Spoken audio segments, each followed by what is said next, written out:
This is Shaun Sport in podcast form. It's a really good moment when you realise that other people out there agree with you, and we've been talking about Harley Reid since last year when he first came to Perth. Now, firstly, I think it's fantastic that the Eagles have got so much faith in him. I really Well, he was do. number one draft pick, right? Yeah. So, you know he's a good player, but he has not played a game yet. Across from that as well, everyone says that's met him. It says he's such a really great guy. So none of this is a dig on Harley. No, not absolutely, at all. Nate. And I hope he's the best player that West Coast Eagles have ever had, 100%. right? And I hope he fulfills every dream that he has personally. But settle down, he hasn't played a game But yet. we were saying wholeheartedly, leave him the hell alone, Yes. for God's sake. He's been the back page of the paper, I believe, something like 32 times in close to 40 days. Yes. Think about that. That's too often for somebody who hasn't played a game yet. Peter Sumich is back from a holiday just recently, and he thought he'd pen an article about this because he worked for the West Australian at the time. Good morning, Summer. Morning, how are you? When we read this article, we were like... So you've resigned from the West over this, yeah? Is that right? Yeah, look, I have.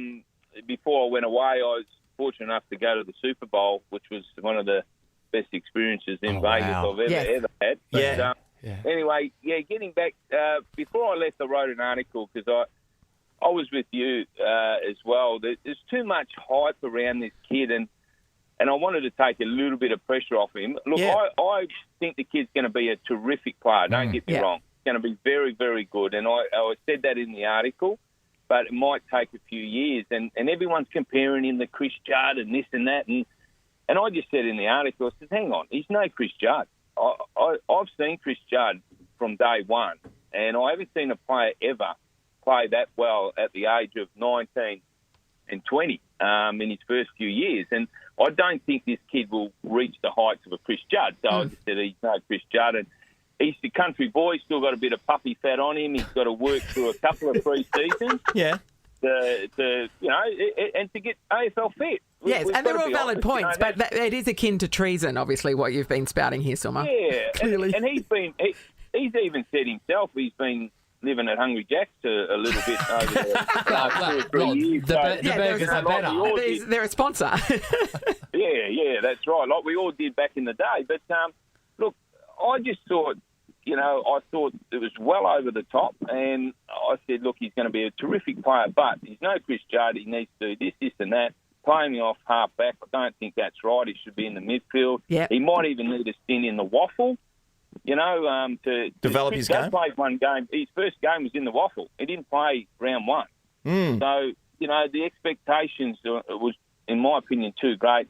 Anyway, the West said, it was a bit over the top, and What? I said, okay, if you're going to do that, I'll see you later. So they weren't going to print it at all, or they wanted you to rewrite it? No, they didn't print it. I flicked it off to them, and they didn't want to print it. They wanted to muck around with the wording and that. And I said, no. One thing I did over the last 18 months with my articles, they were written by myself, and they were, Yeah, words. if you're putting your name to it, you want it to be your opinion. Hey, Summer, so there's two ways of thinking about this, right? So either like that Harley's in the paper and online so much for this publication because it's clickbait, right? So people will read it. Yeah. But on the other side, I mean, like the clickbait of you writing an article like that would have been huge clickbait. So do you think there's an agenda behind why he's in the paper to so much? hold him up as the Messiah? Because I'm like thinking, because I don't know too much about football, but I'm thinking that he is as good as Chris Judd and all that sort of stuff because of the amount of attention he gets. And that sort of could set him up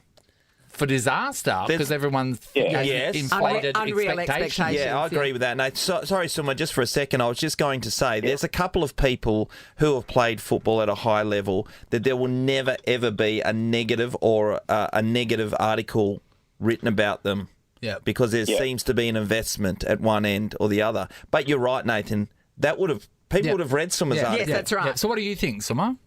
Oh, look, I would have had some criticism for sure on it. Going, you don't say that, this is our Messiah and this and that. Which, like I said in the article, I said he's going to be a very good player. I think in 2 years' time, in 2 or 3 years' time, he's going to reach the height that we're all hoping. But right now, don't put the pressure on the kid by putting him on the back page for 30 times and doing this and doing that. Now, I know West Coast are trying to probably pump it up and for the membership and for the fans and all that. But enough's enough. You know, there's more to worry about. We've got another team in Fremantle. You know, they're going quite well at the moment. We've got, West Coast's got other injuries. You know, let's talk about all that and leave the kid alone. You might run him out of town. I was just let him play a game of football don't first. Him out of town because you're putting too much pressure on him. Yeah.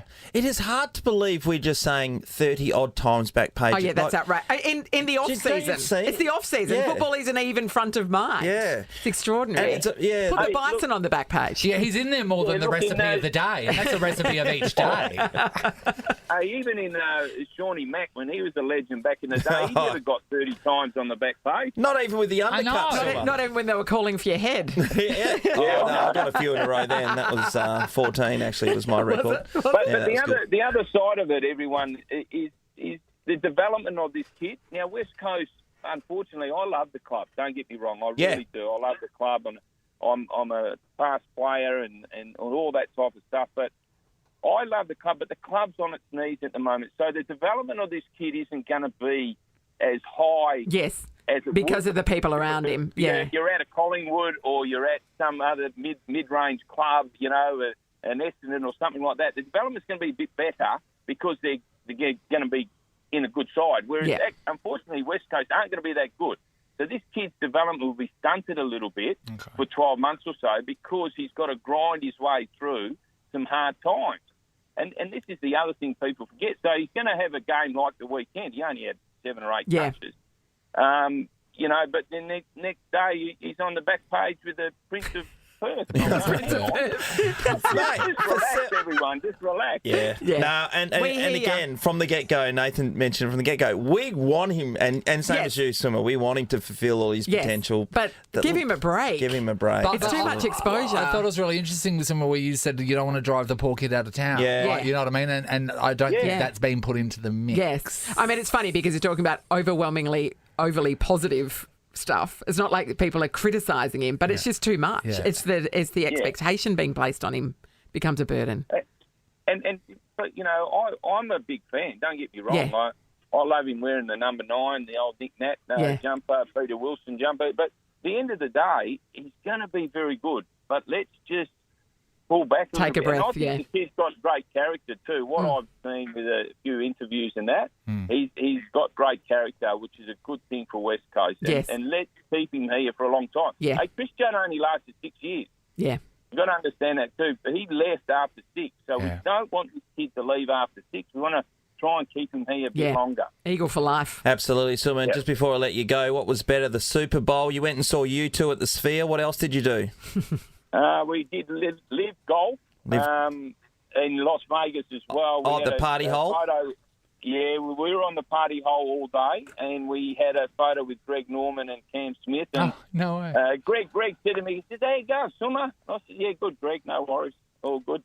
So, just an Eagles legend. It's a great chat. 500-600 goals, you've seen him. Look at you go, Summer. Everybody, you're the Prince of Perth, Summer. I'll tell you one thing, he's looking fit. He's fit as a fiddle. Have you seen the photo of him walking his dog? What he's packing in between his legs? Yep. Oh, okay. No. Go and Google it, Summer. We'll leave that with you. You can play jump rope with it. Yeah. Good to hear your voice, Summer. Take care, mate. We're on your side. Keep fighting the good fight. Cheers. All right. See ya. See ya, Summer. Hey, just going to kick things off with some tennis at the moment because I wasn't around to mention that Jordan Thompson, Australian at the age of 29, won his first ATP event. It's amazing, isn't it? Yeah, so he won the Los Cabos Open in Mexico. And he got paid $131,000 for that victory, Nath. And then after he won his first singles title, he went down to shower, came back out and played in the doubles with Max Purcell, and he won that as well. Too. So That's great, isn't it? just the shower. Well, maybe a gel shot. Yeah. Like half an hour, maybe, like between the two. You've got vodka jellies. Yeah. Cancun. Well, Cabos. Los Cabos. So that was good news for him. At the same time, we've just learned that Matt Ebden, West Australian, has become the #1 doubles player in the world, which he told us about after he won the men's, which he told us about after he won the Australian Open. It was a matter of weeks before the point system turns in his favour, and he was to become the men's world #1 it's amazing, isn't it? doubles player. Talk to me about the money in doubles. I think Matty Ebden had won $6 million prize money. And that's going to look that up. 2 days. Put my wonky glasses on. Yeah, that's without any sponsorship, and we know that he gets around some pretty good watches and stuff like that. He had a watch sponsor. Yep. He's a lovely guy, actually. Yeah, He's really very nice. nice. Matt, what was the question? Matt? How much money? Prize money. I thought it was in the 6 millions. And that was US. I believe it's all in US figures. Yeah. Yeah, right. Let's see. Because it's not where the big money is. 5.8. 5.8. Okay, yeah. Yeah. So with Jordan Thompson, so he'd have been scraping his way through. Yeah. But if scraping your way through and you're playing in majors, you're getting over $100,000 getting knocked out in the first round. As long as you can get there, you're still going to make a reasonable amount of money. Yeah, You're having a success every now and then. You're laughing. This is his first success, but he's gone on to win the doubles. And Alex Dimona, he's into the round of 16 at the Mexico Open, which he's the defending champion. He won overnight in an easy romp against a Japanese opponent. But I always thought that Australian tennis was in a really bad spot. But does this say that we're okay? Because I'm not sure if those guys are still, winning us major titles. I don't think Alex. I wonder if Alex Dimona's got the power to be able to deal with the real big guys. I know, because he's so little, isn't he? Like, he's not a tall player. No. Yeah. So it's like volleyball to him, the net. Yeah.